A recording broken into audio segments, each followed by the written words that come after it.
Nigerian singer Kizz Daniel has revealed that he doesn't write his songs. The funny thing is, I don't write my songs because most of the time I just express myself.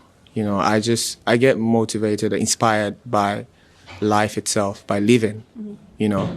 So everything I sing, everything I write, is just my story. It's just the way I'm feeling. Yeah.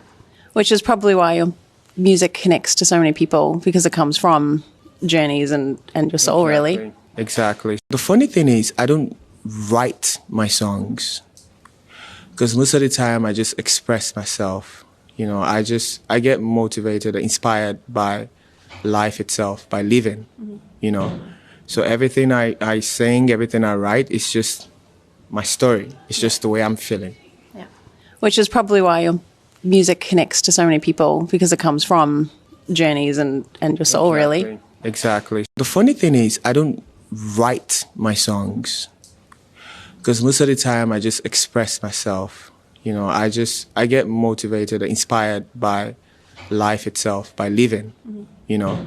So everything I sing, everything I write, is just my story. It's just the way I'm feeling. Yeah. Which is probably why your music connects to so many people, because it comes from journeys and your soul, really. Exactly.